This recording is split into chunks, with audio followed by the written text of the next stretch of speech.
Welcome to my channel, a place where every mystery hides a story, and every story hides a truth.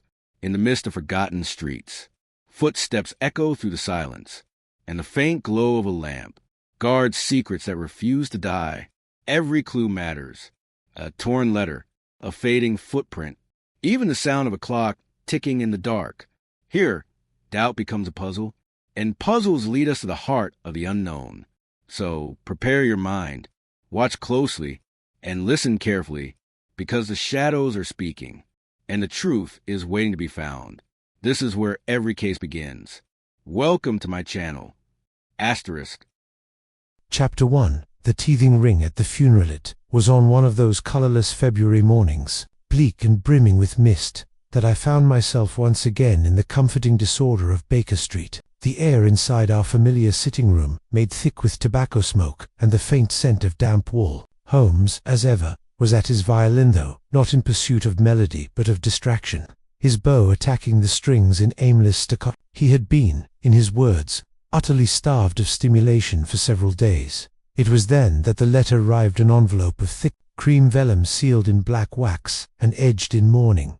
Mrs. Hudson brought it in on a tray, glancing once at Holmes before retreating as silently as she came. Holmes seized the missive without hesitation, and after scanning the contents, gave a single exhalation that might have been the ghost of a chuckle. "You may wish to put your boots on, Watson," he said, tossing me the letter. "It appears we are invited to a funeral." "A funeral?" I asked, bewildered, glancing down at the card. "Miss Beatrice Darley, age 15 months. I confess, Holmes, I don't understand." "Nor do I, which is precisely why we must go."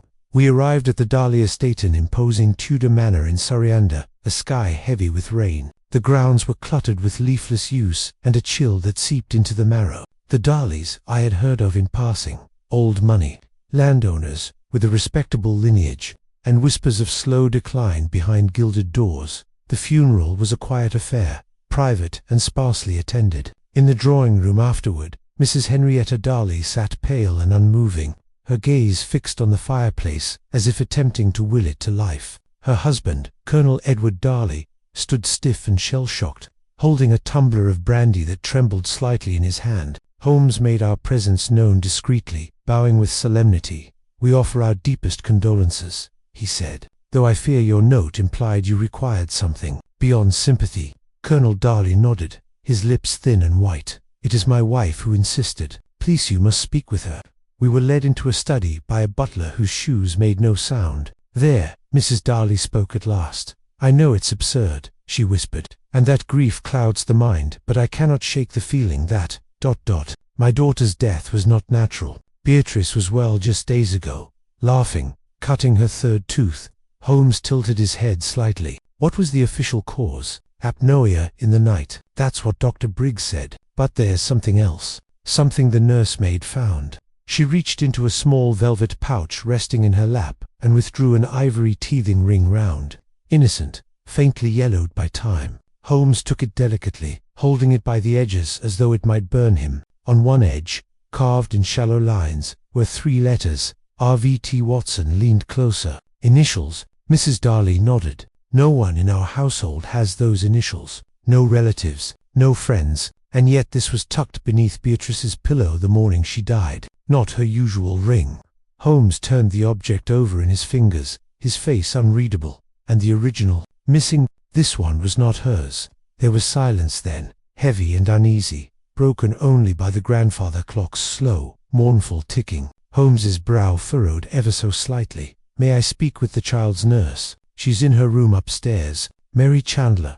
We found Miss Chandler to be a young woman of no more than 20, her eyes swollen and red-rimmed. She confirmed the story in a trembling voice. "I checked on Beatrice at 10:30. She'd fallen asleep with her old teething ring wooden, with a carved lamb on it. But in the morning, it was gone, and that one was there instead." "Did the ring have any scent?" Holmes asked. She blinked. "Scent? Yes. Camphor, almonds, medicine, anything." "No, sir. Only a slight ... I don't know. Perhaps oil, but faint." Holmes tucked the teething ring into a handkerchief and placed it in his coat. "Watson, I believe it is time we paid a visit to Dr. Briggs." "But surely, Holmes, are you suggesting murder?" "I suggest nothing. said Holmes curtly, "except that a teething ring has appeared unaccounted for, bearing the initials of an unknown party, exchanged for a familiar one, under the cloak of night. If that is not worthy of inquiry, then my mind has grown old indeed."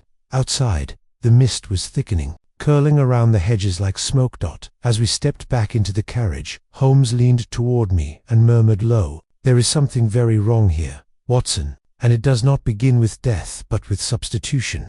Chapter 2: The Unusual Client and an Unrelated Deduction. The following morning found Holmes seated cross-legged in his armchair at Baker Street, the mysterious teething ring resting on a porcelain saucer beside his untouched breakfast. Outside, the grey February mist lingered over the rooftops, reluctant to lift. He had not slept, and I suspected he had scarcely moved, save to study the object under various lenses and sources of light. I stirred my tea and observed him from across the room. He had fallen into one of those peculiar states where movement and speech ceased entirely, his gaze fixed as though he was seeing some distant battle of the mind every neuron engaged in silent combat. "Holmes," I ventured at last, "you've barely eaten. You've been at that ring for nearly 8 hours. He blinked as if waking from a dream and turned to me with a flicker of amusement. "You are correct, Watson, though I fear the riddle has proven more tenacious than anticipated. There is something devilishly clever about it." "It seems to me," I replied, "that if a stranger replaced the child's teething ring, it implies access, opportunity, and an unwholesome intent. But I still struggle to see how it could be more than the deranged act of a lunatic or, perhaps, a thief with a twisted sense of cruelty." "Ah," Holmes said, standing suddenly and pacing to the window, "you are assuming that the replacement was intended to be found." I frowned. "Wasn't it?" Holmes turned and gave me that peculiar half-smile he reserved for moments of revelation yet to come. "Suppose it wasn't, Watson. Suppose the intention was for the swap to go unnoticed, for the child to die with the new object, and no one to suspect a change at all." A knock at the door forestalled further discussion. Mrs. Hudson entered, bearing a tray. Not with breakfast, but with a note atop a silver salver. Holmes took it, glanced at the handwriting, and his expression lifted. "Excellent, Lestrade. Another murder? No, not this time. He simply wants my opinion on a burglary in Kensington." Holmes slipped the note into his pocket. "It may prove unrelated, but stimulating, which is more than I can say for your newspaper." He rose, and within moments we were in a hansom, speeding through the damp avenues toward the heart of Kensington. It was during that short ride that Holmes offered one of his spontaneous demonstrations of deduction, which, while seemingly trivial, revealed the keen edge of his mind. As we passed a man limping along the curbside, an elderly gentleman in a frayed brown coat, Holmes tipped his hat slightly and murmured, "A retired army cobbler recently come into money."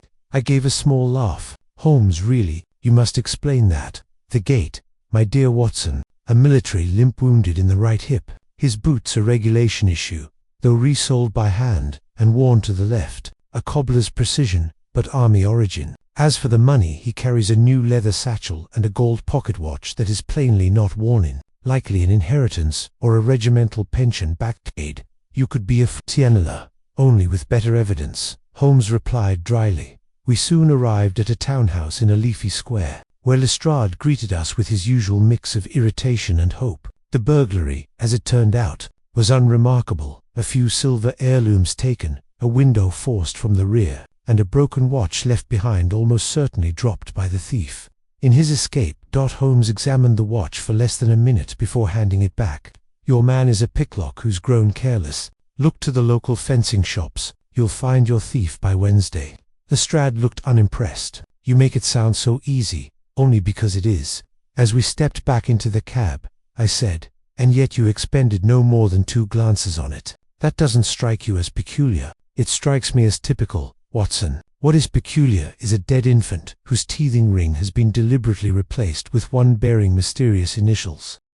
We arrived back at Baker Street in the early afternoon. Holmes poured himself a small glass of claret and stood once more over the teething ring. "I have telegraphed several toy manufacturers and ivory suppliers. The initials RVT may refer to a craftsman's mark, a retailer's stamp, or a person. Do you think it may be a monogram? Possibly. But if so, why place it on something so intimate? A teething ring is not gifted at random. It is touched by few, guarded by fewer."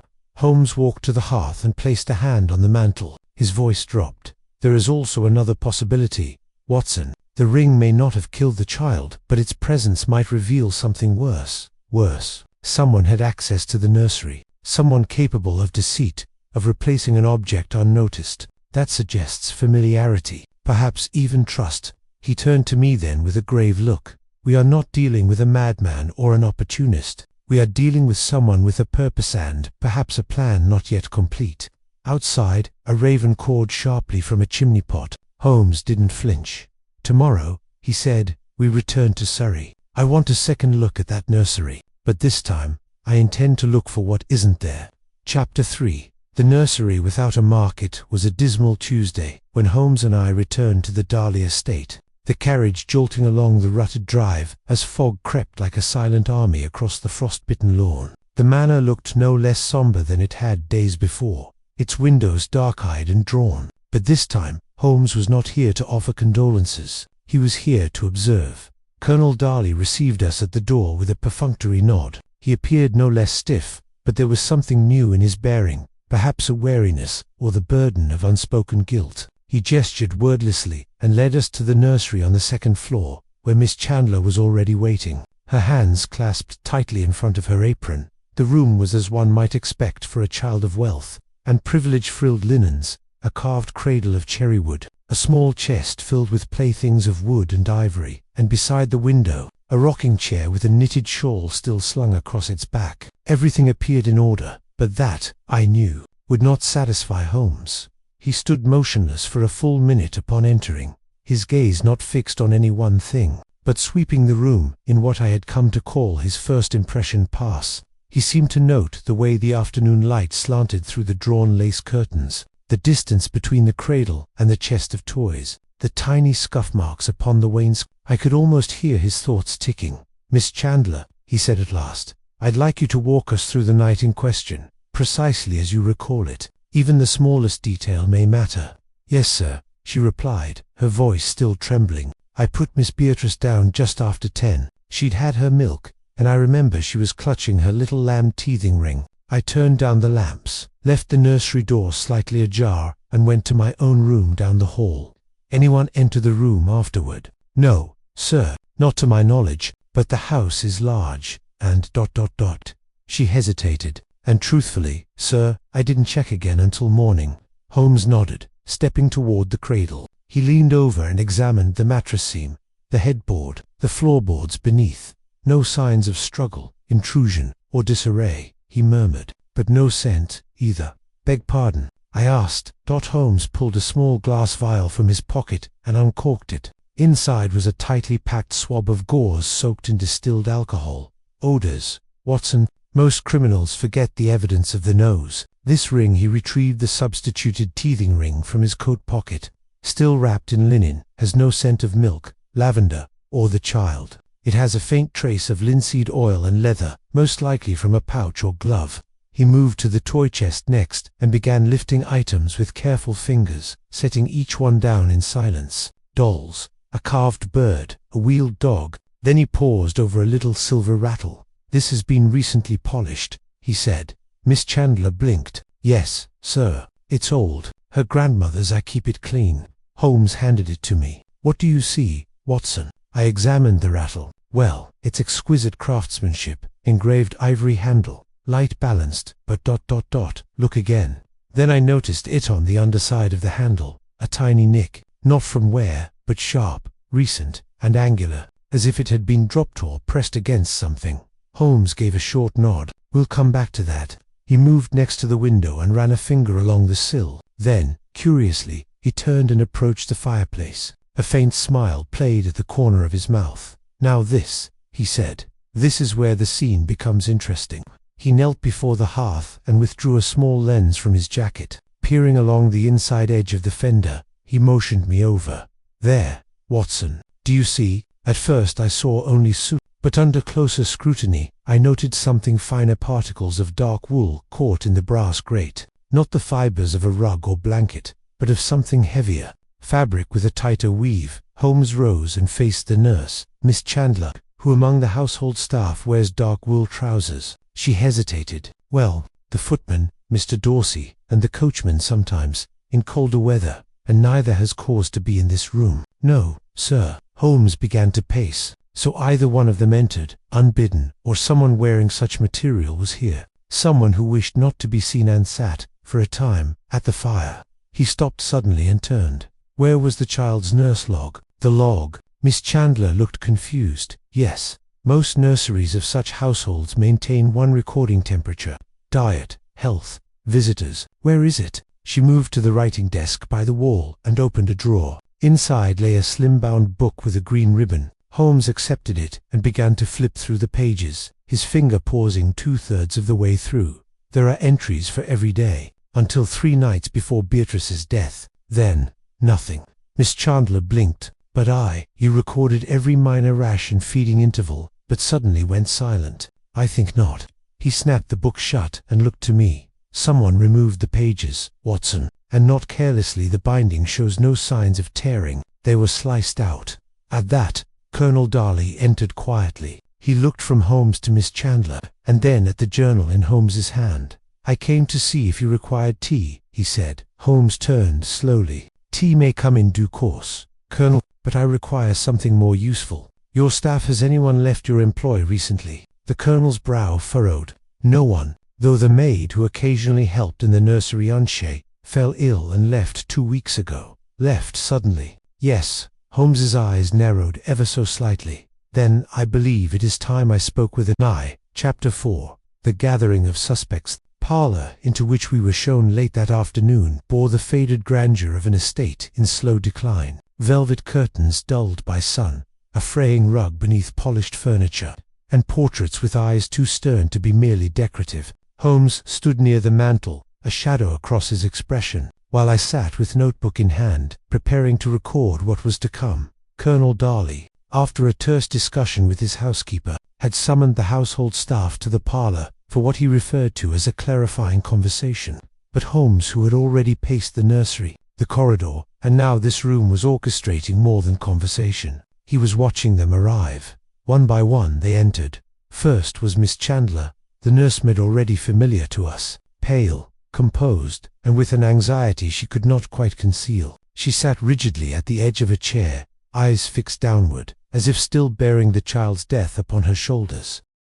Next came Dorsey, the footman, tall, stooped slightly, with the weary air of someone accustomed to being accused of small crimes, and never guilty of great ones. He was dressed neatly, his dark wool trousers recently brushed. Holmes's eyes lingered a moment on the cuffs. Then Mrs. Brattle, the housekeeper. In her late 50s, she had the stout frame and formidable frown of someone who ruled the domestic quarters with iron routines. She clutched her apron in a manner that suggested both readiness and disapproval. And lastly, Mr. Jonas Clay, the gardener and handyman, a man of few words and fingernails blackened by years of soil. He looked out of place beneath the ornate chandelier, his broad hands folded as though afraid he might damage the furnishings. Holmes offered no preamble. He simply turned from the mantel and addressed the room. Ladies and gentlemen, I do not believe the tragedy that befell the Darley family to be an accident. I believe something was introduced by someone with access, familiarity, and,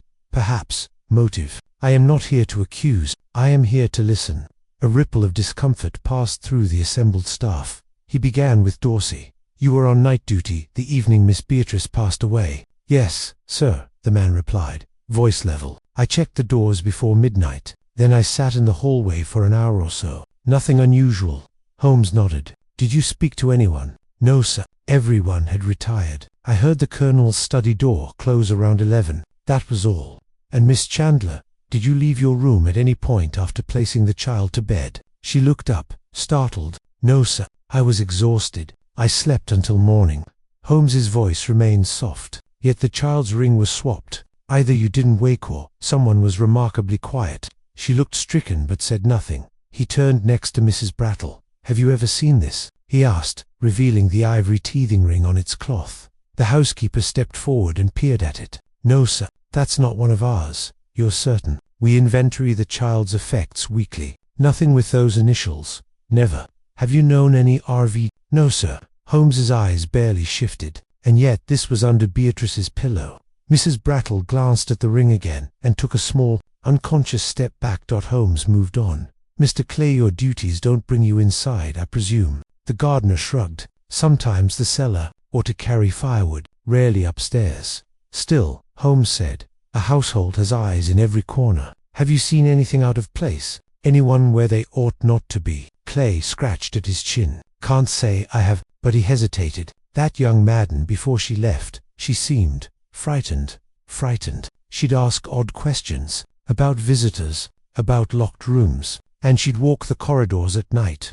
Holmes's expression sharpened. Did she ever speak of the nursery? Clay's brow furrowed. Not directly, but I saw her sitting outside its door once, very late, just listening. Holmes said nothing for a long moment. Then he turned toward the window, gazing out at the lawn where fog now rolled over the hedges, and she fell ill. That's what Mrs. Brattle said. The housekeeper stiffened. She developed a cough and fever. Her aunt took her to Devon. Holmes turned sharply. I'll require her full name and address. Mrs. Brattle hesitated. Yes, of course. He turned back to the staff. None of you are under suspicion. But I warn you, should I find deception, be it of omission or commission, I shall uncover it. There was an uncomfortable silence, broken only by the ticking of the grandfather clock. Then Holmes dismissed them. Once they had gone, he turned to me with renewed purpose. Anne, he said, was at the center of something she did not understand. She listened at the door because she feared what was inside, and now she is conveniently removed from the narrative. You believe she saw the person who swapped the ring? Not necessarily, Holmes replied, but I believe she knew someone who might. He stepped closer to the fire and tapped the iron grate gently with his cane. And I believe, he added, that someone in this house is waiting, watching, to see how much we uncover and how quickly. Chapter 5. First Suspects. The red herring the next morning dawned late, as February mornings often do, the sky scarcely brightening past a grey murk. Holmes stood at the window of our Baker Street lodgings, his silhouette tall and still as he gazed into the street below. I had grown used to this posture, in him what I called his watching phase, when some inner mechanism churned behind those grey eyes. Arranging facts like Chessman Watson, he said at last without turning. I expect we shall receive a telegram from Surrey within the hour. He was not wrong. Within 45 minutes, a sharp knock heralded a wire from Colonel Darley. Holmes opened it with that brisk flick of the wrist peculiar to him. Anne Willett, located, recovered in Torquay. Address enclosed. May travel if well enough. Darley, Torquay, Holmes repeated softly. An inconvenient distance to fall ill. You suspect her illness was fabricated? Not necessarily, but the timing is ... strategic. He folded the telegram and tapped it lightly against his palm. In the meantime, Watson, I believe it would be prudent to entertain Scotland Yard's latest enthusiasm. Yes, Lestrade has taken it upon himself to declare Mr. Dorsey, the footman, a person of interest. I set down my teacup. On what basis? His trousers, apparently. Holmes's voice was dry as the fog outside. We met Lestrade at the Darley estate that afternoon, finding him already in the front hall, notebook open, mustache twitching with self-importance. Holmes, he said without greeting, you'll be pleased to know I've made progress. Our man is Dorsey. Holmes arched an eyebrow. Indeed, and what crime is he guilty of aside from wearing the wool of questionable weave? Lestrade ignored the barb. He's the only one who could have entered the nursery without raising suspicion. The girl trusted him. The colonel trusted him. But what if he used that trust? Holmes said nothing. He simply gestured for Lestrade to continue. He's in debt. The local postmaster says he's been taking loans. The butcher claims he asked for credit. And this is the key: he was once engaged to the maid Anne Willett. That stilled Holmes for a moment.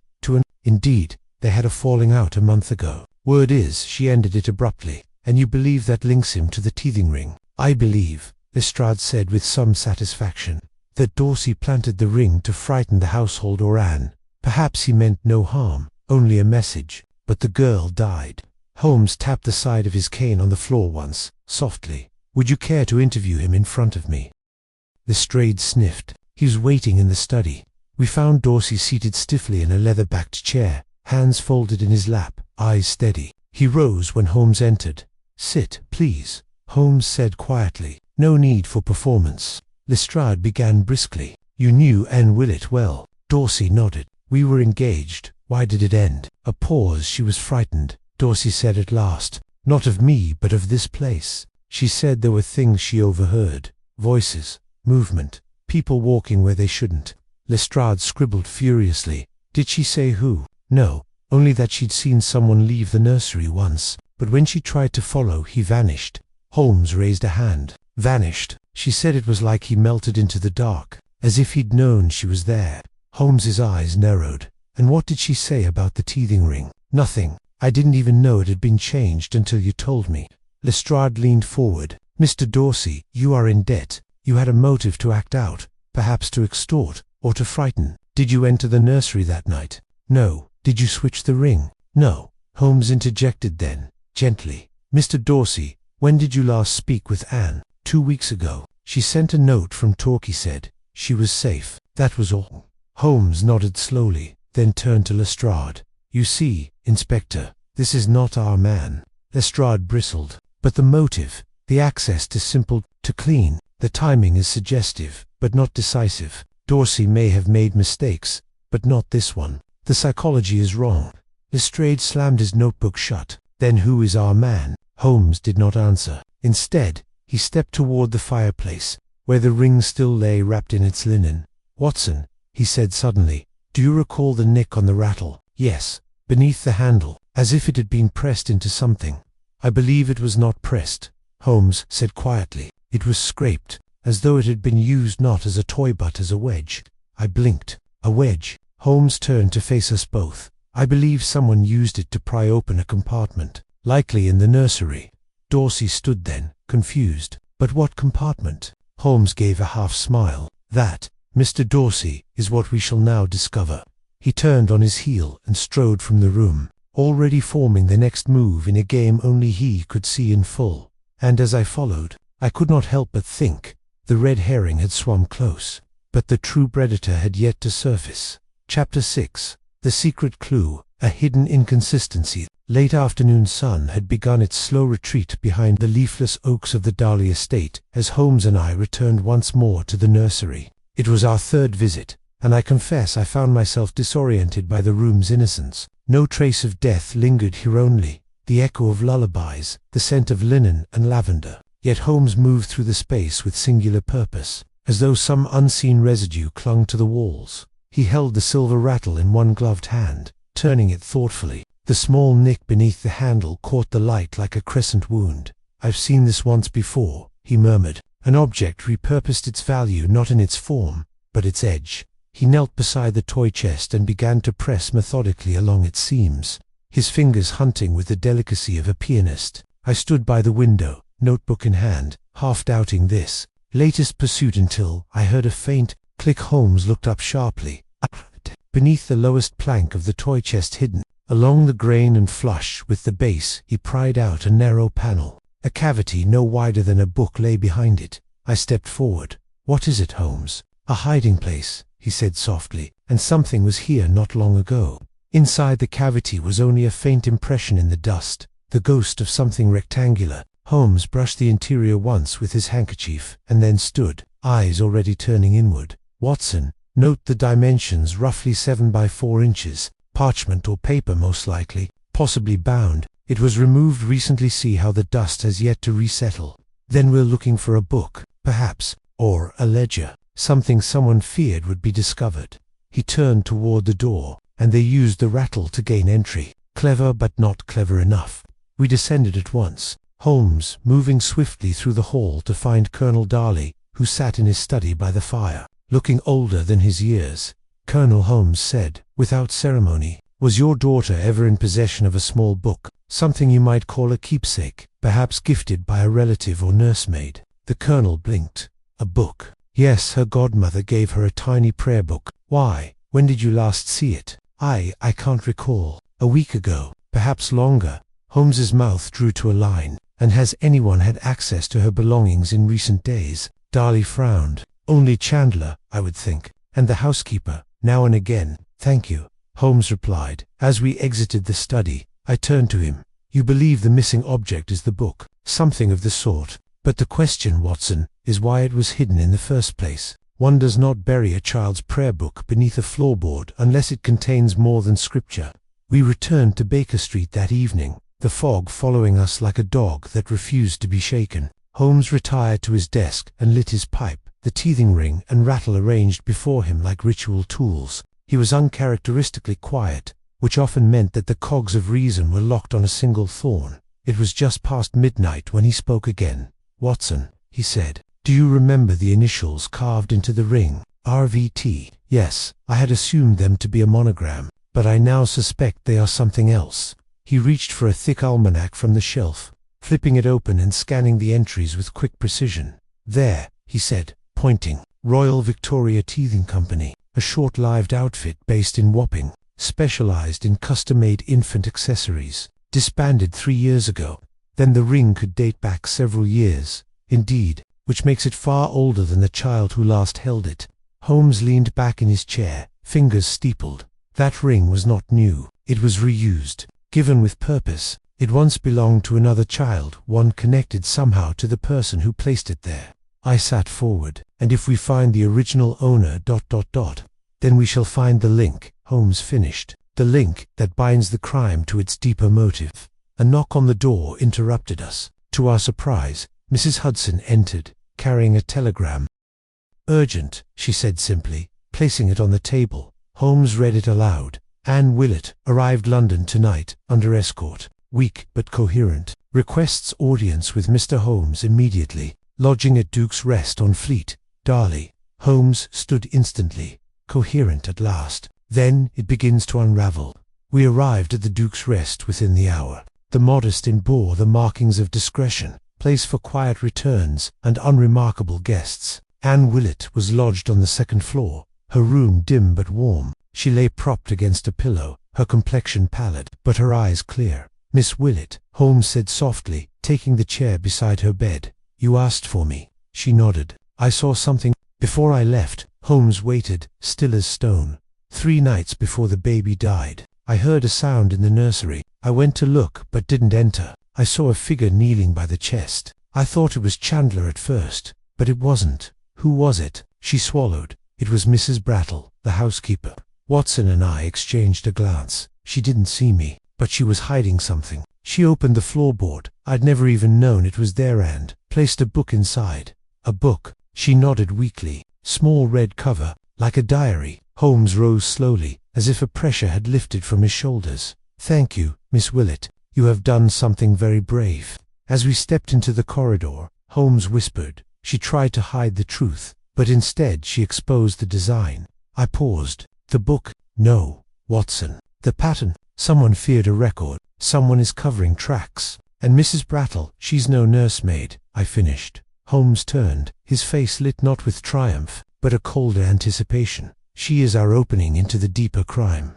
Chapter 7. The crime grows stranger. We returned to the Darley estate the following morning under a sky so heavy with cloud it pressed upon the landscape like a lid. Holmes remained silent for much of the journey, his fingers steepled before his lips, his eyes flickering with the rhythm of unspoken deduction. It was clear to me that the disclosure from Anne Willett had turned the case on its axis. The death of the child was no longer the tragedy, it was the smoke. The fire, Holmes believed, lay elsewhere.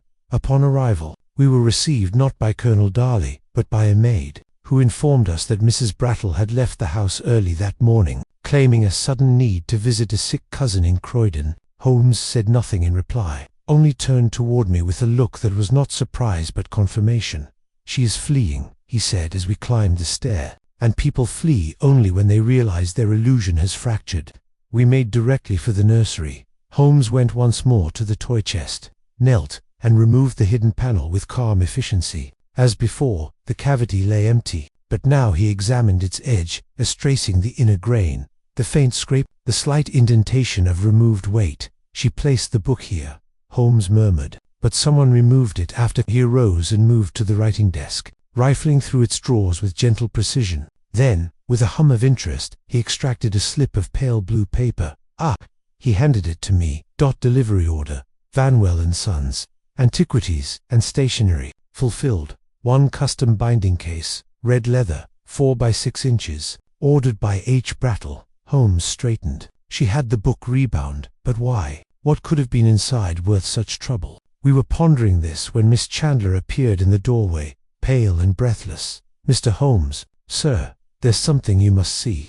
We followed her to the main staircase, where at the foot stood Colonel Darley, disheveled, one hand trembling as it gripped a crumpled letter. "She's gone," he said hollowly. "Mrs. Brattle disappeared, and she's taken something with her." He held out the letter. Holmes took it and read silently. It was short. "To those who now see what I hid, you will never find it. You cannot chase what has no name. H.B. Holmes." We folded the note with care. "She's not only fleeing," he said. "She's issuing a challenge." Darley rubbed at his temple. "But what could she want? Why deceive us? She's served this house for 30 years.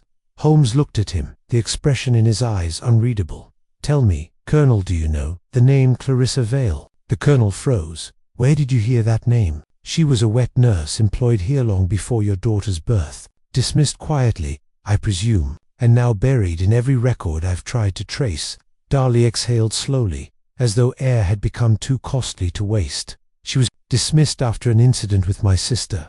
Holmes arched a brow. "Your sister?" Darley nodded, reluctantly. "My younger sister, Margaret. She was ill, fragile. The family kept her out of sight. Victorian cruelty, if you will. Clarissa was her companion, her only one, but there was an affair, or so we were told." Watson leaned forward. "And what became of your sister?" "She died in childbirth," Darley said, his voice tight. "We buried the matter. There was no husband, no name for the child, only shame." Holmes's expression sharpened. "And the child?" Darley swallowed. "Stillborn, so we were told." Holmes turned away from the Colonel, his voice as precise as a scalpel. "But you never saw the child?" "No." "And Clarissa Valley?" "She vanished." Holmes moved to the fireplace and stood silent for a long moment. "Watson," he said at last, "we are not investigating a single death. We are unspooling a history." There was a knock at the door. A constable entered, cap in hand. "Message from London, sir, for Mr. Holmes." Holmes took the envelope, opened it, and scanned the page. His features grew still. "The book has been found," he said quietly. "Intercepted at Paddington. Mrs. Brattle attempted to leave it with a pawnbroker under a false name, Florence Vale." I echoed. Holmes nodded. "Her name wasn't Brattle. She was Clarissa's sister, and guardian of a long-forgotten scandal." He folded the message and tucked it into his coat. "We return to London tonight."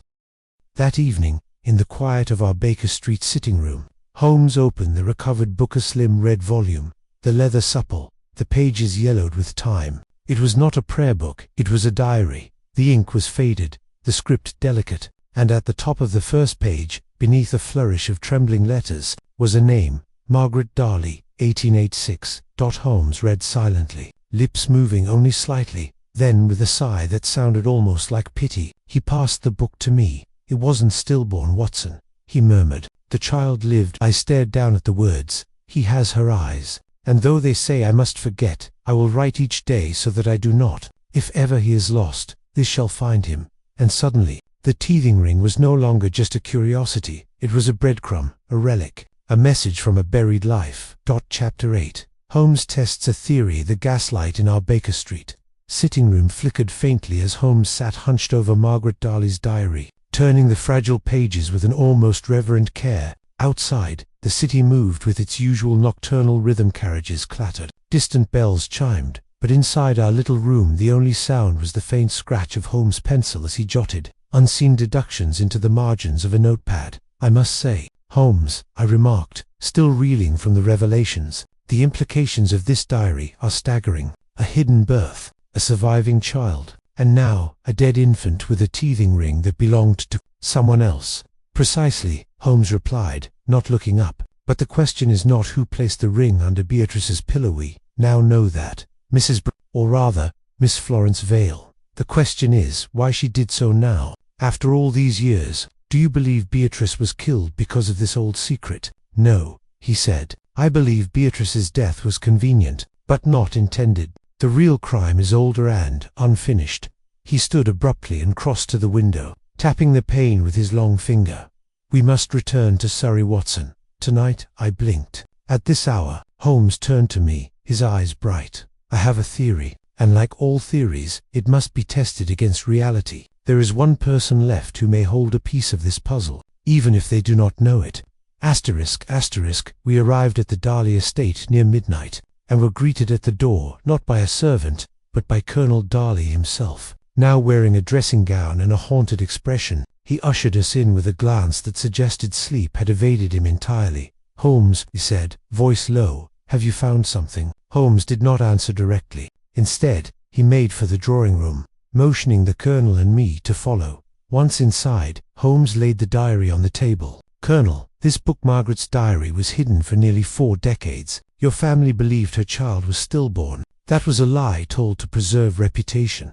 Darley sat heavily in the armchair. "I had no idea." "I believe you," Holmes said. "But someone did know. Florence Vale knew. She cared for the child herself, raised it, likely under another name, and kept the diary as proof. Then," Darley swallowed, "then that child may still be alive." "More than alive." Colonel Holmes stepped toward him. "I believe that child grew up in your household." Darley's eyes narrowed. "But who?" Holmes turned toward the door. "We must speak to Miss Chandler. ***, we found Mary Chandler in her room at the end of the north wing. She was fully dressed, her eyes wide as we entered. It was clear she had not been sleeping either. Miss Chandler," Holmes began gently, "I must ask you something delicate. Please answer plainly." She nodded slowly. "Have you ever known your parentage?" She blinked. "My parentage? Yes. You were raised in the Vale household, were you not? In Kent?" Her lips parted in surprise. "How did you guess that's correct?" "I was taken in as an infant. Florence Vale was my guardian," she said. "My mother had died. She never told me who she was." Holmes stepped closer. "Did she ever show you anything, a book, a letter, an heirloom?" Chandler hesitated. "She had a diary. Small, red. She kept it locked in a drawer. I saw it only once, when I was small." Holmes nodded. "And the name Margaret Dedit ever come up?" She looked down. "I heard it whispered, once. Florence was speaking with a visitor, man I never saw again. I only remember because she cried afterward." Watson and I exchanged a look. Holmes's tone shifted, quieter now. "Miss Chandler, that diary was your mother's?" "Gr." She stared at him, stunned. "You mean, Margaret Darley, your mother? You are the child presumed stillborn."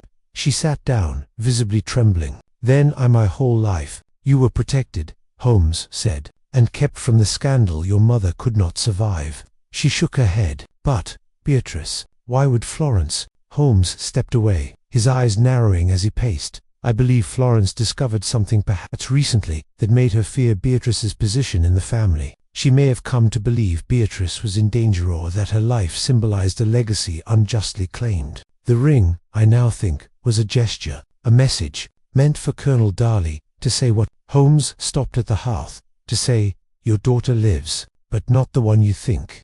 There was silence. Then Darley, his voice rough with emotion, said, "Then you believe Miss Chandler's the rightful heir?" "I believe she is your niece," Holmes said softly, "and that Florence Vale, knowing the end of her role was near, tried to expose the truth the only way she could. But not through blackmail," I added, "not through threats, through symbols, memory. She placed that ring under Beatrice's pillow, not to accuse but to awaken." Holmes turned. "But I am not yet certain that Beatrice's death was natural." At that, the room turned colder. "You think someone else was involved?" Holmes nodded grimly. "Yes. Florence's actions may have triggered more than a reckoning. They may have sparked panic. Someone in this house still has something to lose." And in that instant, I understood what Holmes had meant earlier, that the death was not the fire, but the smoke. We were chasing not a killer, but the shadow of a second secret. Chapter 9. A second attempt. The culprit strikes again. Dawn broke bleak and pale over the Darley estate, a sluggish light filtering through the mist that clung to the hedgerows like breath on glass. In the nursery, the curtains stirred slightly, though no window had been opened. Holmes stood by the hearth, unmoving, the fire behind him casting long, flickering shadows across the room. "I do not trust silence," he said at last. "Not in a house where truths are this old and this fragile." I watched him with quiet concern. Ever since Mary Chandler's lineage had come to light, a new tension had surfaced beneath the fabric of the estate. Colonel Darley was subdued, Miss Chandler stunned into reserve, and the household staff, those who remained, walked like phantoms in the halls. But Holmes, I knew, was listening not to what was said but to what was withheld. We had barely finished breakfast when a loud bang echoed through the west wing, followed by a shriek that pierced the morning air. Holmes was on his feet at once, coat already in hand, We found Colonel Darley and Miss Chandler at the base of the staircase outside the library. A shattered porcelain vase lay in pieces across the floor, and beside it, sprawled in a heap, was Jonas Clayther Gardner. Blood trickled from a gash at his temple. He fell, the colonel said breathlessly. Coming down the stairs, he must have tripped. Holmes crouched beside the unconscious man, examining the wound with clinical calm. This gash was not caused by the fall, he murmured. It was struck. Before, he looked up sharply. Miss Chandler, did you see anything? She shook her head. I heard the crash, ran from the corridor. I was going to fetch tea. Holmes turned to the colonel. And you? I was already here, Darley said. I heard him cry out. Holmes glanced back at the stairs, and yet there are no scuff marks, no signs of a stumble. This was no accident. Someone struck Mr. Cleand, meant for us to think otherwise. He rose and turned to me. Watson, see to his injury. We must wake him. I did as instructed, applying pressure to the wound with my handkerchief, and dousing Clay's forehead with the cold water offered by Miss Chandler. After a minute, he groaned and shifted. Jonas, Holmes said sharply, listen to me. Who struck you? Clay winced, eyes blinking into the morning light. I didn't see his face. I think so, he croaked. Tall, gloved, came up behind me by the stables. Next thing I was on the stairs. Holmes helped me ease the man into a seated position. Why were you in the library? Clay looked down. I was bringing something I found in the potting shed, wrapped in old canvas. Holmes stiffened. What was it? Clay reached into his coat pocket and removed a small object swaddled in burlap and twine. Holmes accepted it delicately, and with a slow, deliberate motion, unwrapped the cloth.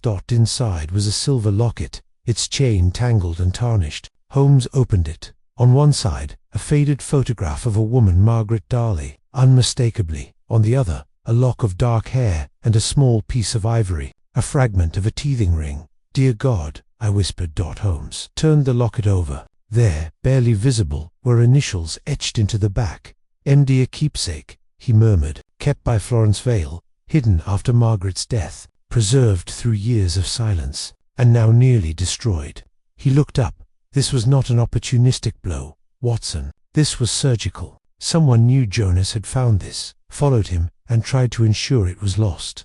Clay sagged against the wall. I thought it was nothing, but Florence, she must have hidden it there. I didn't mean to cause trouble. You may have prevented far worse, Holmes said softly. He stood and turned to Colonel Darley, who had gone visibly pale. You see now, Colonel Holmes said, someone is not trying to silence the past. They're trying to erase it. Darley's voice was hoarse. But who? Holmes looked toward the west corridor, then back toward the study. Someone who believed Beatrice's position was being threatened. Someone who fears what Mary Chandler represents. He paused. We must ask ourselves, who had the most to gain from Beatrice's inheritance, and who now stands to lose? I felt the answer rise unspoken in the air. Holmes exhaled. Not Brattle, not Clay. No servant would have such a stake. This is a matter of blood, of succession. His voice dropped. And if I am right, the next strike will not be a warning. Just then, the housekeeper returned, flushed and breathless. Telegram for Mr. Holmes. He took it with a frown, broke the seal, and read in silence. Then, a rare flicker of satisfaction crossed his face. Watson, he said, we have an answer. I stood. To what? He turned to face us all. To who held the birth certificate? He pocketed the telegram and headed for the door. I must speak with the solicitor, and when I return, I shall request the presence of all remaining members of this household. And then, Darley asked. Holmes paused at the threshold. Then, Colonel, we finish this.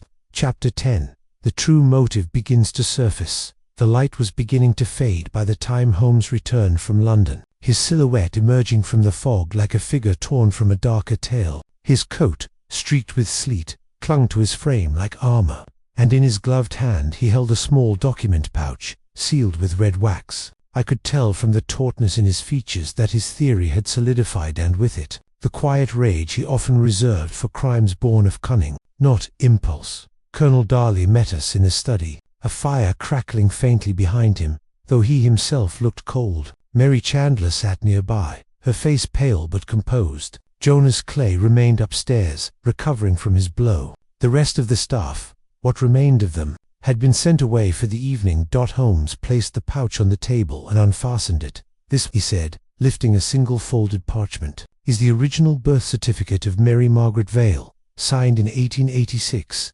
witnessed by Florence Vale, the mother, Margaret Darley, the child, alive, born healthy. Darley leaned forward slowly, as if the words weighed more than paper. So it's true. Yes, Holmes said. It is. Holmes turned to Mary, his tone softer now. Miss Chandler, you have lived your life in service to this household, unaware that you are its direct heir. Your mother, concealed from society, died without a name, but she did not die without legacy. Florence Vale ensured that. She hid you not from shame but from danger. Mary swallowed but said nothing. Her hands clasped so tightly in her lap I could see her knuckles whitening. Holmes looked to Darley. Colonel, your family estate, your daughter's inheritance, these were not simply matters of tradition. There was a trust, left by your father, tied by law to bloodline. Should another Darley descendant be discovered, it would call all claims into question. Darley rubbed his temples. But Beatrice was my child. That cannot be. No one doubts that, Holmes said. But someone believed that Florence's resurfacing and her secret, a threat to Beatrice's inheritance. He let the words linger. Someone feared Mary's emergence would dismantle their future. Darley's head lifted sharply. You believe the attacks, the death of my daughter.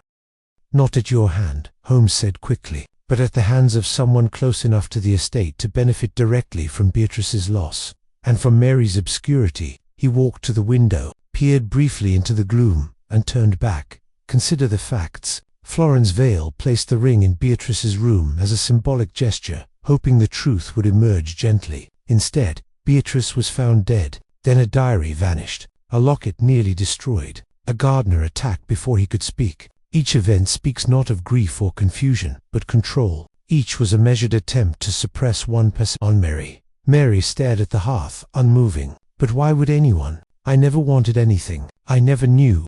That is precisely why you are dangerous to them, Holmes said. Because you are unaware of what you might claim.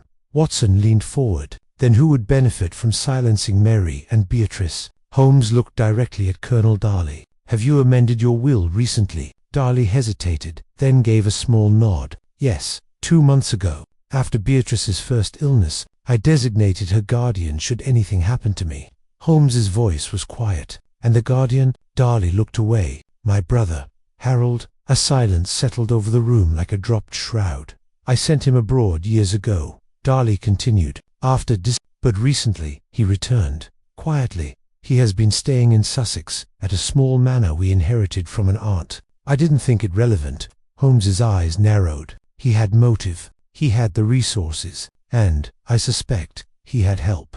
He paced again, then stopped at the center of the room. Florence Vale reappears with a secret. Beatrice dies. Then, Mary's presence is subtly threatened. And finally, the last link to the past Cleese attacked. But the assailant made one error. He lifted a small leather glove from his coat pocket and held it up. I recovered this in the stables. Torn at the palm. The make is Belgian in common in England, but not impossible to obtain. Unless, of course, one had been residing abroad for many years and brought such items with them.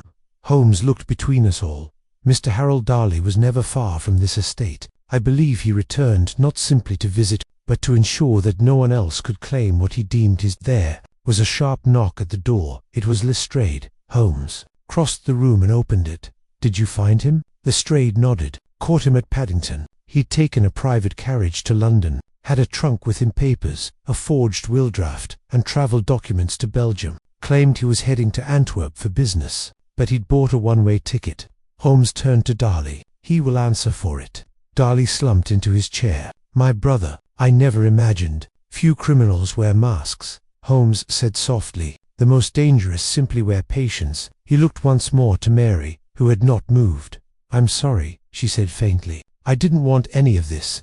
Holmes nodded. And that is why you deserved all of it. He stepped back, suddenly quiet. But the case is not quite over. There is one matter left. What matter? I asked. Holmes looked at me, then at the locket on the mantel.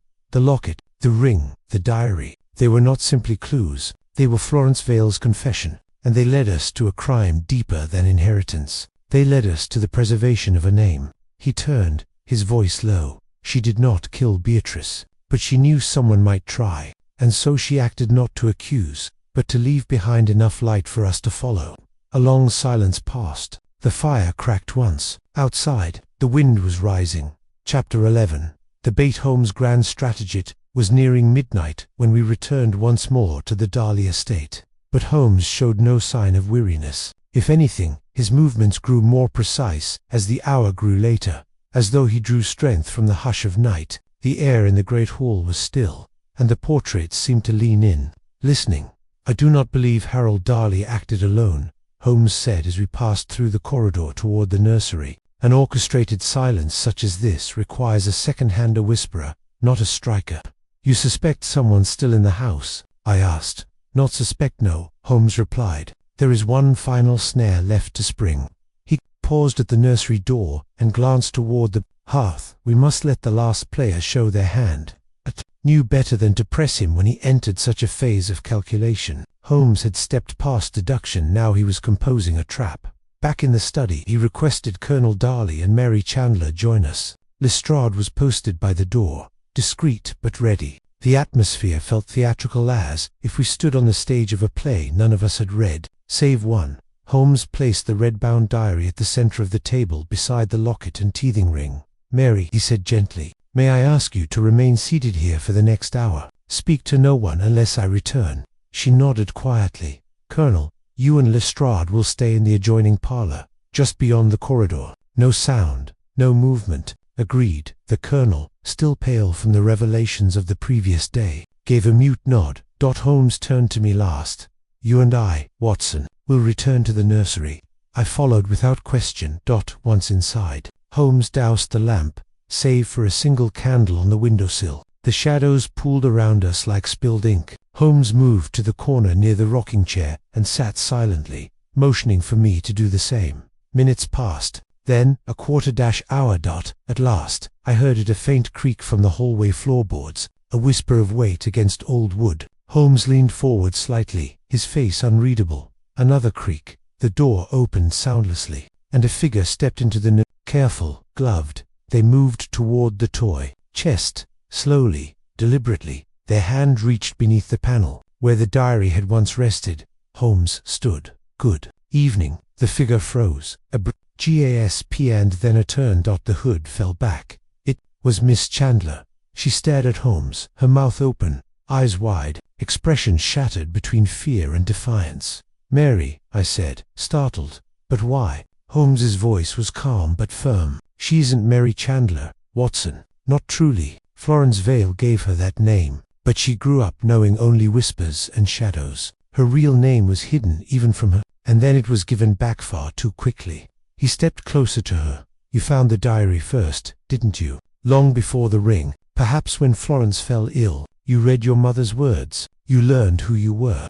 She said nothing, but her breathing was quickening.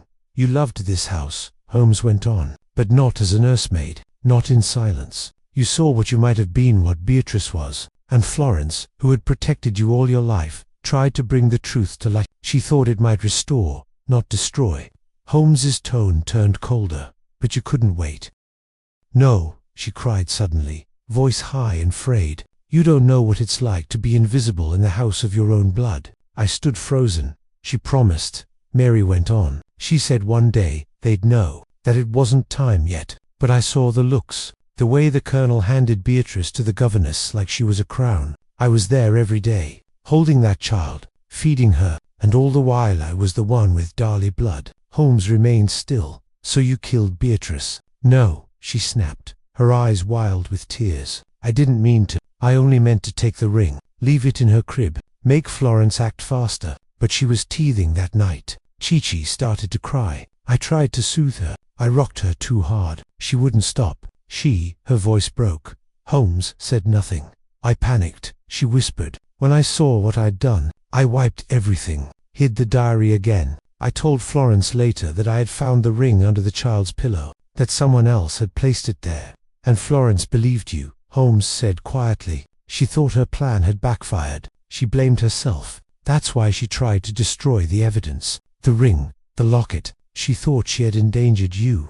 Mary collapsed into the rocking chair, sobbing now. "She loved me," she whispered. "She loved me." Holmes crossed to the door and called for Lestrade. When the inspector entered, Holmes said only, "The confession is yours." Lestrade, startled but quick, moved forward to take Mary Chandler into custody. She did not resist. Her tears had already surrendered everything. Colonel Darley, summoned next, stood in silence as Holmes explained what had transpired. His face bore neither rage nor sorrow, only the solemn weight of a man who had outlived his ignorance. "She was your blood," Holmes said, not unkindly, "but she grew in a house that gave her everything except a name." And so, the curtain fell. We returned to Baker Street the next morning as the fog lifted from the city roofs. Holmes quiet for much of the journey. At last, he said, "It was never greed, Watson. Not truly. It was displacement, the ache of being close enough to touch something, but never permitted to claim it." He drew the curtains and picked up his violin, not to play, but to hold Dot, and in that final hush, I understood some mysteries do not end with justice, they end with recognition. Chapter 12. The moment of recognition. It was a damp March afternoon when Inspector Lestrade returned to Baker Street, bearing in his coat pocket a slim folder, and in his expression a touch more gravity than usual. Holmes received him with the same calm detachment he always reserved for bureaucracy, offering neither tea nor remark as Lestrade took a chair across from the hearth and removed his gloves with care. "It's official," he said. "Mary Chandler has been charged. Manslaughter, not murder. The courts accepted the account of accidental death." Holmes nodded once. "That was always the truth. But the rest," Lestrade continued, "the cover-up, the attempted destruction of evidence, the lie told to protect herself." "She wasn't protecting herself," Holmes said softly. "She was protecting Florence, the one person who had never treated her as less." Lestrade cleared his throat and handed over the folder. "The solicitor attached to the Darley estate has already begun redrafting the will. Mary won't receive a claim, naturally, but the Colonel has asked the courts to see her leniency request. He says he owes her that much." Holmes took the folder, unopened, and placed it on the mantel. "I've no doubt her punishment has already begun, Inspector. There are prisons far colder than the ones with bars." Lestrade gave a stiff nod and departed, leaving Holmes in his usual silence. I sat across from him, unable to shake the image of the nursery, the cold flame of grief that had passed through that house like a ghost with no name. "She will never be the same," I said at last. "No," Holmes replied, staring into the fire. "Nor should she be." There was something uncharacteristically distant in his tone, as though his mind wandered not among facts but among the fragile scaffolds of identity and loss. He rose then, quite suddenly, and walked to his desk, where the red diary lay once more. Without opening it, he lifted it gently, as if it were an infant, and placed it into a plain brown envelope. "I've arranged for this to be delivered," he said, "to the Darley archives unsealed. I suspect Beatrice's legacy and Margaret's deserve to be remembered together." I leaned forward, and the ring. Holmes drew the small ivory circle from a drawer, still wrapped in its original cloth. "I shall keep this," he said, "as a reminder." I smiled faintly. "Of what?" Holmes gave one of his rare, subdued smiles, the kind that flickered but never lingered, "that the smallest object may carry the deepest cry."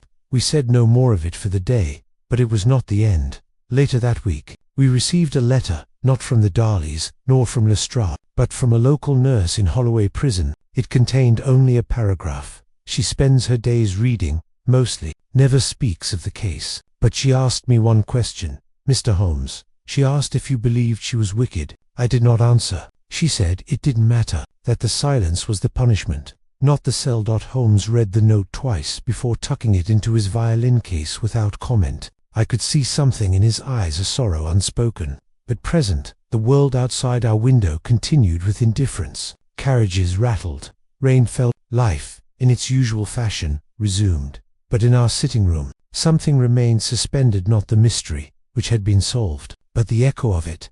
A death mourned, a name recovered, a secret unearthed, and yet no true victors. I found Holmes later that night, seated by the window, watching the rain slide down the pane in thin silver streaks. "Tell me, Holmes," I asked quietly, "why did you truly take this case?" He didn't look at me at first. Then he said, "Because it wasn't about catching a criminal. It was about finding the person no one was looking for."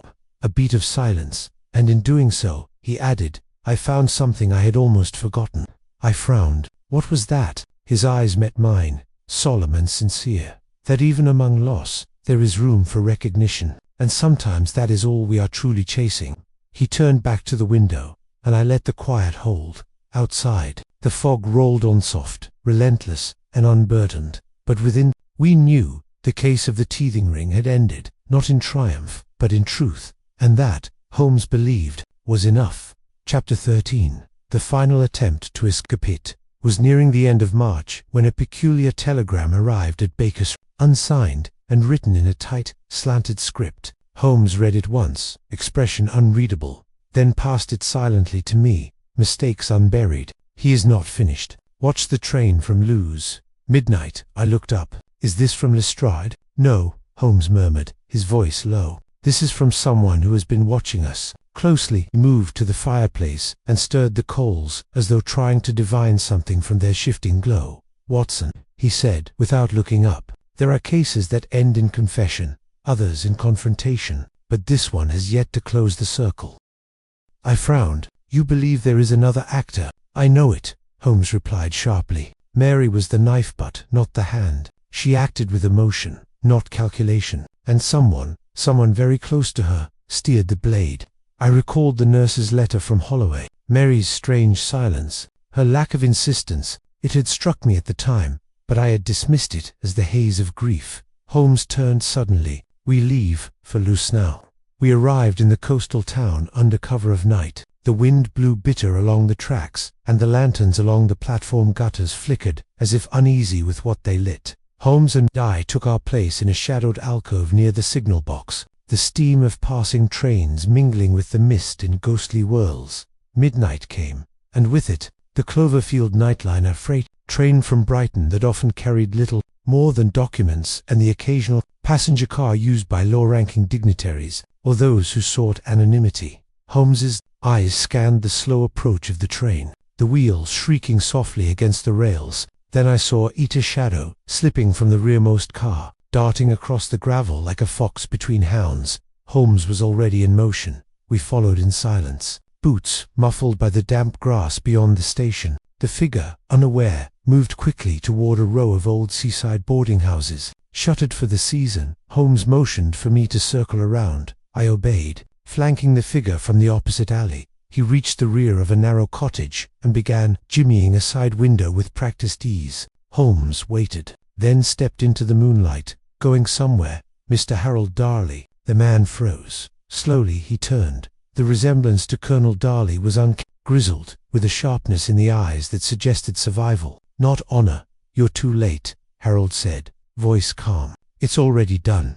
Holmes stepped closer. No, Mr. Darley, you see, it was never done. You didn't count on Florence Vale preserving the record. You didn't count on Jonas Clay surviving. And most of all, you didn't count on Mary's guilt leading us to you. Harold gave a bitter smile. She was always soft, too much like her mother. Margaret was a fool, a romantic, but I saw the opportunity in her disgrace.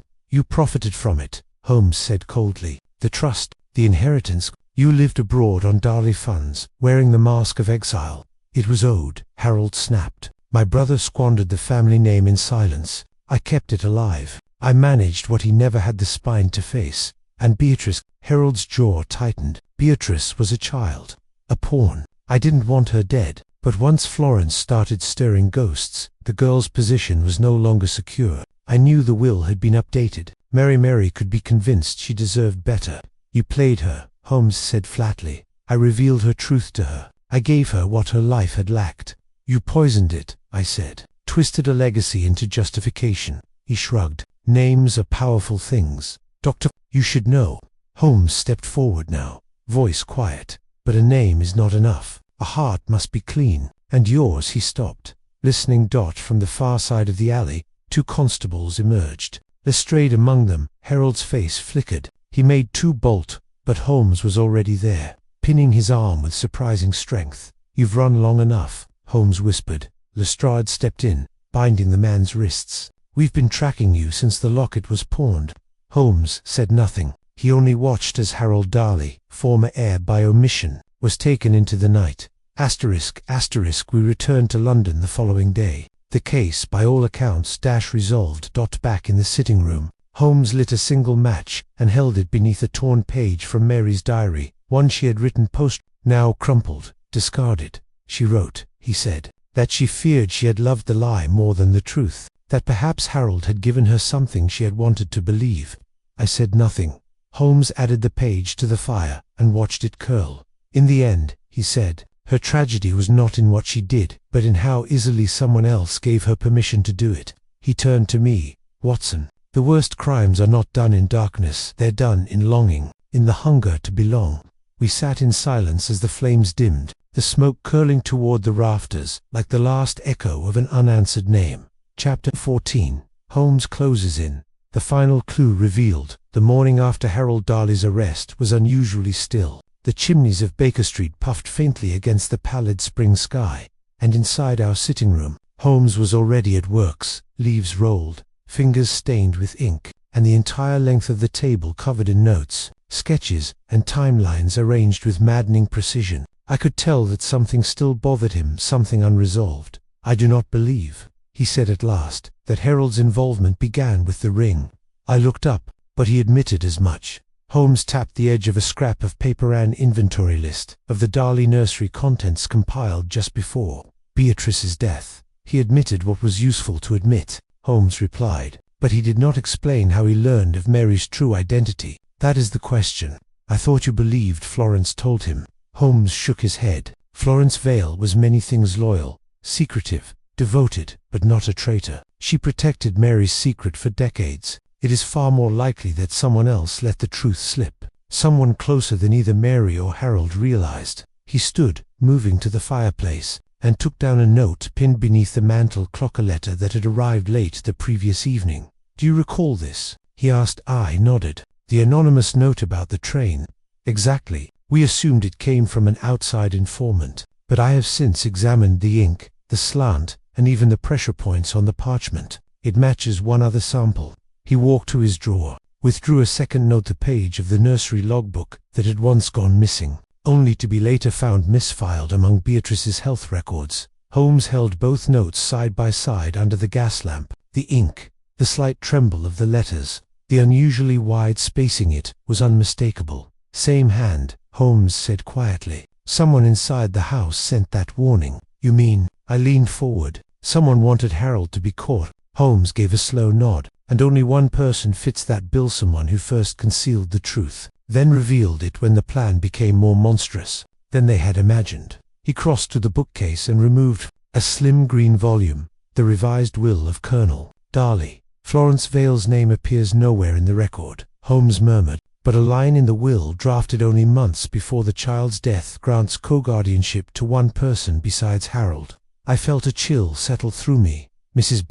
I asked, hesitantly. Holmes shook his head. Not Brattle. Florence used the name Brattle when she fled. The will lists the name Clara Vale, cousin. Another mask. I stood slowly. Then you believe she knew Harold was manipulating Mary? I believe she suspected, Holmes said, but she underestimated his urgency. Once Beatrice died, whether by accident or panic, Florence feared what she had started, so she gave us clues. The ring, the diary, the locket, and the final clue. Holmes turned.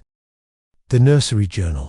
He opened his coat and drew forth a tattered envelope, the one Lestrade had returned from the evidence room the day before. Inside was a slip of paper crease, faintly water-stained. It read, Asterisk, March 2nd, Beatrice fretful, crying worsened, ring missing, replaced with old one. Mary did not notice, left tea by the cradle, found smudge on the cup, must clean before they ask. Asterisk-F. Holmes looked up. This was never recorded in the main logbook. Florence wrote it on her own paper and hid it beneath the lining of her knitting basket. It was found only yesterday. I leaned closer. The smudge, poison, Holmes said flatly. Arsenic diluted, bitter, colorless, found in trace amounts in Beatrice's cup, but Mary denied using anything. She did, Holmes said, because she did not poison Beatrice. She panicked after the child collapsed, but she had only rocked her. Harold, however, left his trace. I blinked. So the true sequence. Holmes moved to the mantel and placed the note beside the locket and the ring. Harold visited the house under the guise of legal matters, left the arsenic in the nursery tea, expected Florence to feed it, but she didn't. Beatrice drank it later, by chance. When Mary found her unresponsive, she believed she was to blame. I exhaled slowly. So the accident was no accident at all. No, Holmes said. It was Harold's final act before disappearing into shadow. Mary's panic concealed it and Florence, ever loyal, took the burden upon herself. He stood back from the evidence, the pieces now aligned. A case of stolen identity, misguided love, and a child sacrificed to protect the illusion of a name. Just then, a knock sounded at the door. It was a young courier, delivering a letter addressed in a hand both familiar and hesitant. Holmes opened it slowly. Mr. Holmes, I do not ask for forgiveness, only truth. If you have found what I feared, let the record show. I did not know. I loved Beatrice. I loved Florence. But perhaps I loved silence too much. Mary Holmes folded the letter gently and placed it with the others. She will carry this, he said. But now she carries it with clarity. The room grew quiet. Outside, the rain began again, steady as thought, and in the flicker of the gaslight, the three small objects, the teething ring, the locket, and the letter seemed not like evidence, but like echoes from lives too long hidden. Chapter 15. The final gathering. It was on a grey and wind-lashed Thursday that we returned to the Darley estate for what Holmes called the final act of an unfinished play. The rain had washed the fields clean, but the sky remained heavy, pressing low over the slate roofs of the house like a memory refusing to lift. Inside, the drawing-room had been cleared of its usual decorations, the lace draperies drawn back, as if the household, at last, had chosen clarity over ceremony. Holmes stood before the hearth, hands folded behind his back, the firelight etching sharp lines beneath his eyes. He had requested that all parties still connected to the estate by blood or by silence be present. Colonel Darley was the first to arrive, looking 10 years older than when we'd first met him, his face ashen and solemn. Mary Chandler entered next under guard, permitted from Holloway for the occasion. She did not meet our eyes, but moved quietly to the settee and sat with her hands folded, like a pupil awaiting judgment, rather than justice. Jonas Clay, the gardener, stood near the window, his head bowed. His presence was less about necessity and more about honor. He had been the first to touch the edges of the truth. Lestrade joined us last, coat still damp from the journey, his expression unreadable. Holmes did not speak immediately. He let the silence settle, heavy and expectant. At last, he said, "You have all lived in a house that mistook secrecy for virtue. Today, we name what was hidden not to punish, but to free." He turned to Mary, who looked up for the first time. "You believed you were invisible, that you had no name, but it was not invisibility, it was inheritance delayed. You were Margaret Darley's daughter, not hidden from shame, but from danger." He looked to the colonel. "Your brother, Harold, returned not with reconciliation, but with calculation. He exploited a fractured house and a loyal heart. When he learned of Mary's parentage, he planted poison in the nursery, intending to orchestrate a death that would appear natural." Darley exhaled slowly, his hands trembling on the arm of the chair. Holmes continued, "But it was not Florence Vale who delivered the tea, and it was not Mary who understood the depth of the deceit. The child drank, the child died, and in the confusion that followed, Harold vanished until we found him." He gestured to Lestrade, who gave a single nod. "He awaits trial in London," Lestrade said quietly. "He'll stand for attempted murder, fraud, and the forgery of legal documents related to the estate." Mary spoke then, her voice faint but clear. "I never wanted Beatrice to die." "We know," Holmes said gently, "but you believed you had broken something, and guilt, Mary, is a crueler master than anger." She bowed her head again. Holmes stepped toward the hearth and removed a sealed envelope from his pocket. "This is the original trust left by Edwin Darley, your grandfather," he said, addressing both Mary and the colonel. "It names descendants by blood, with no provision for legitimacy or public recognition. That means Mary, as Margaret's child, was always the legal heir." Darley closed his eyes. "I would have shared it," he said softly, "had I known." "I believe you," Holmes replied, "and now that truth has found its place, you must choose what to do with it." Holmes handed the envelope to Lestrade, who would oversee the formal reading. He turned again to Mary. "Florence Vale left us the means to uncover this, but she also left something else." He retrieved a final item from his coat pocket, the small teething ring, its ivory worn smooth by time. "She saved this, not to accuse, but to remember. It was your mother's, given to you, then kept through silence and sorrow, a symbol of both what was stolen and what endured. Holmes handed it to Mary. She stared at it for a long time, the tears in her eyes not falling, only glimmering. "I thought I had no family," she whispered. "You had one," Holmes said gently. "She wore an apron, not a crown, but she never stopped guarding your name." The room held its breath. Colonel Darley stood and crossed the room. Slowly, stiffly, he knelt before Mary. "I should have known," he said, voice breaking. "I should have looked past my own shame. Forgive me not for Beatrice's sake, but for Margaret's." Mary said nothing, but her hand closed gently around his dot. Holmes watched without comment, then stepped back toward the door. "Watson," he said softly, "our part in this is done." As we left the room, I glanced back once. The fire was still burning, and around it, the broken pieces of the Darley name were beginning, at last, to find one another. Asterisk, asterisk. We returned to Baker Street that evening, the lamps of London blinking through the spring rain like softened stars. Holmes said little, but there was no tension in him, only that rare, settled stillness that came when a case concluded not with an arrest, but with understanding. He sat in his chair and lit his pipe, letting the silence fill the room as I wrote in my journal. At last, he said, "You know, Watson, the most dangerous crimes are not those born in shadow, but in expectation, in the belief that some are meant to rise, and others meant to kneel." "And what did we find in the end?" I asked. Holmes looked toward the window, where the fog was curling once more. "We found a girl who thought she was nothing," he said, "and showed her that she was someone all along." Chapter 16. The Reveal. Holmes breaks down the crime. It was 2 days later, in the warm, amber-lit comfort of our Baker Street sitting room, that Holmes, at my insistence, at last consented to lay out the full arc of the Darley affair. He had been silent on the finer connections, so unlike his usual fondness for logical denouement, that I knew he had withheld pieces not out of secrecy, but restraint. Now, with the case concluded, the guilty in custody, and the estate in the slow process of reconciliation, I placed my pen beside my journal and asked the question outright. "Holmes, you owe me the full tapestry." He gave a faint smile, removed his pipe, and leaned forward. "Very well, Watson. You have been patient." He steepled his fingers and began. "It started, as you know, not with the teething ring but with a diary. Florence Vale, perhaps sensing her health failing, retrieved Margaret Darley's diary from the hidden floorboard beneath the toy chest. She knew the time had come to reveal Mary's true identity, but she feared Colonel Darley's response, so she decided on a symbolic overture. She would place the ring, Margaret's original gift, beneath Beatrice's pillow, as a gentle declaration that another child had once held claim to the Darley name. I nodded, and it was that act which began the spiral.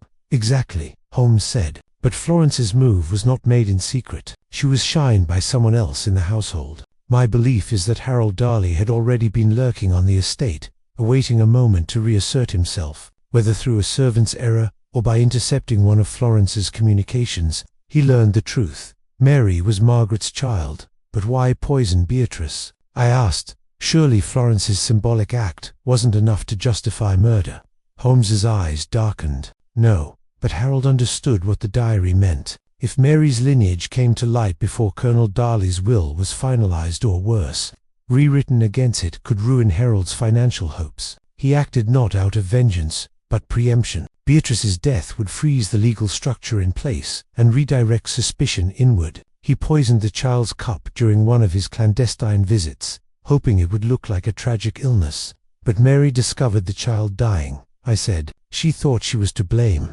Holmes nodded. She had no idea about the poison. She believed her handling her rocking had brought harm. Her panic and guilt served Harold better than any accomplice. And Florence, misled by Mary's account, concluded she had endangered both girls. That's when she attempted to destroy the diary and locket, but could not bring herself to do it completely. She hid the locket in the shed. She slipped a note beneath her knitting. I interjected, "And the missing nursery journal entry, the one we later recovered." Holmes tapped his knee. "That was Florence's undoing. She made a private note, never entered in the official book, that mentioned the tea. She may have suspected the truth by then, that Beatrice hadn't died by accident, but by then it was too late." He stood and walked to the window, watching the pale clouds drift like thoughts above the rooftops. Mary, driven by guilt and a yearning for recognition, then began to search the house. She found fragments, pages, symbols, perhaps even glimpses of her name. Harold, sensing she might still uncover the full truth and append his future, decided to silence her next. But before he could act, Jonas Clay found the hidden locket. Holmes turned back to me, and someone tried to murder him. I recalled that morning clearly, the blood on the stairs, the smudged glove Holmes had found in the stables. Clay survived, but the message was clear. Holmes sat once more. That's when Florence took a final gamble. She sent an anonymous note to us, pointing us toward Harold's departure route via the train from Lewes. She knew she couldn't protect Mary much longer, and she feared the diary's contents might vanish forever. She gave us a thread, I said softly, and hoped we would follow it. Holmes nodded, and follow we did, to Harold, to the poison, to the missing page, and ultimately to Mary's confession, shaped more by remorse than guilt. We sat in silence a moment. Then I asked the final question that had gnawed at me from the beginning.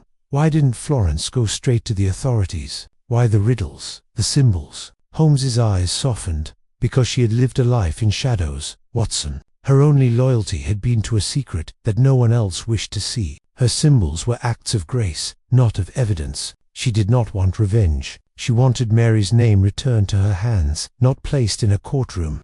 He stood and moved to the mantel, picking up the small ivory ring we had kept. Florence knew one truth we often forget. There is more dignity in revelation than in punishment. He turned it over in his fingers and looked at me. The crime, Watson, was never simply murder. It was erasure, the deliberate removal of a life from the story it belonged to. And now, Holmes looked toward the door. Now the story has been rewritten. We said no more. Outside, the sound of carriages passed on Baker Street, unaware of the ring, the diary, the whispered name stitched into darkness and brought, at last, into morning light. Chapter 17. Outcome and justice. The final curtain in the Darley affair did not fall with a trial, nor a grand pronouncement in the Times. As with many of Holmes's most delicate cases, it ended not with thunder, but with the soft, irrevocable turning of a page. And in that quiet conclusion, there was a justice far deeper than any public reckoning. Harold Darley was tried and convicted for attempted murder and conspiracy to defraud. Though Beatrice's death could not be prosecuted as premeditated, too many hours had passed. Too little evidence remained that tampering with the will, the arsenic traces, and his flight from the country left no doubt of his designs. The sentence was 10 years penal servitude, served in Dartmoor, far from the estates and family he had sought to control. 10 years, Holmes said one morning over toast, to reflect on the weight of a legacy stolen and nearly buried. Mary Chandler, Margaret Darley's daughter, remained in Holloway Prison for several more months, convicted on a reduced charge of obstruction and the concealment of evidence. But Florence Vale's letters, discovered after her death in a sealed box beneath her bed, revealed Mary's ignorance of Harold's manipulation and her own belief that she had caused Beatrice's death. It was Florence's final testimony, written in a trembling but clear hand, that secured Mary's early release. She never returned to the Darley estate. Instead, she accepted an offer of modest inheritance from Colonel Darley, an acknowledgement, not a restoration. She took a position at a girls' school in Surrey under her birth name, Mary Margaret Vale. She asked for no titles, Holmes told me, only to be seen. Colonel Darley lived out his years with quiet dignity. He opened the family archives, preserved Margaret's letters and Florence's diary alongside those of his own daughter, and established a charitable trust in both girls' names, Beatrice and Margaret, sisters in legacy if not in time. The estate, once shuttered in silence, found new life in openness. Its rooms were no longer kept locked. The nursery was converted into a reading room, its hearth refitted, the rocking chair still by the window, now facing the morning sun. It was on one such morning, in our Baker Street sitting room, that I asked Holmes how he felt about the resolution. Justice, I said, is rarely as complete as this. Holmes, reclining with his violin across his lap, gave the faintest nod. And yet, he said, it is not the conviction that satisfies me. It is the recognition of a woman's quiet war, of a child's forgotten name, of a house forced to look itself in the mirror. I smiled. You sound almost sentimental. Holmes gave a small smirk. A failing eye. Permit myself no more than once per case. We sat a while in silence, as London moved gently outside our window. The case had been one of layers, not only of clues and lies, but of emotion, inheritance, and the wounds we carry when our names are not allowed to be our own. I reached for the small wooden box Holmes had kept on the shelf since the case ended. Inside lay 3 objects: the ivory teething ring, the red-bound diary, and the silver locket, tokens not of a crime, but of a story stitched back together. "You'll keep them?" I asked. "For now," he said, "until the Darleys come for them, or until they're no longer needed." As reminders, Holmes replied, that not all crimes wear blood, some wear paper, and that sometimes, to solve a case, you must find the life behind the loss. He rose then, walked to the window, and stood a long while as the spring wind lifted the curtain. And as I closed my journal that day, I understood. The case of the teething ring had not been a puzzle for Holmes to conquer. It had been a reckoning. A ghost returned, not to haunt, but to be counted, and count her he did.